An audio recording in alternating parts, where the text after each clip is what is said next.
Goeiemôre almal, wees gegroet in die wonderlike naam van Jesus op hierdie geseënde Woensdagoggend en baie dankie dat ek met julle 'n woord kan deel vir vandag.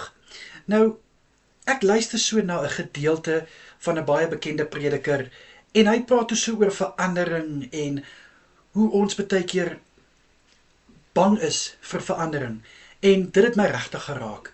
En ek het besef dat ek is net so skuldig. Ek dink baie van ons is skuldig. Ons is so vasgevang in sekere aspekte van ons lewe. Ons is vasgevang in sekere situasies dat ons sien nie dat daar 'n ander kant is nie. En dit is waar Lukas 5 vers 4 tot 6 so 'n groot rol speel, waar Jesus by Simon Petrus in die skuit geklim het en vir hom gesê het dat gooi jou nette aan die ander kant van die boot. En Simon het gehuiwer, want hy het gesê, maar Here, ons het heel aand vis gesoek en ons het niks gevang nie. So Simon het hier eintlik gedink, maar wat gaan dit help om die net aan die ander kant te gooi? Dit gaan niks help nie, want hulle het dit alreeds probeer. Maar toe weet hy ook, maar jy weet, miskien is daar dalk hoop. Dalk is daar miskien iets wat Jesus nie weet, jy weet wat ons nie weet nie, wat Jesus weet. En dis hoekom hy toe nou sê, maar op u aandrang sal ek dit doen. En hy het dit gedoen. En in vers 6 lees ons van hoe die nette amper geskeur het as gevolg van 'n oormag visse. Nou kind van God, dit wys ook net vir my.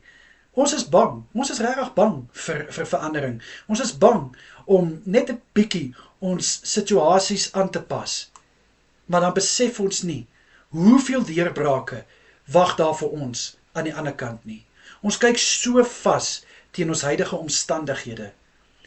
Maar as ons net vir 'n oomblik 'n bietjie kan verbykyk, dan gaan ons sien daar is 'n beloofde land wat vir ons voorlê. Daar is 'n seisoen van oorvloed. En dan gaan ons vir onsself vra, maar hoekom het ons nie lankal hierdie verandering gemaak nie? Hoekom het ons nie lankal net hierdie kop skuif gemaak nie? So my boetie en sissa, kan ek vandag vir jou bemoedig dat wanneer jy sien daar is iets wat vir jou wag, moenie huiwer nie. Moenie voel dat hierdie omstandighede waarin jy nou is, dit is waar jy moet bly nie.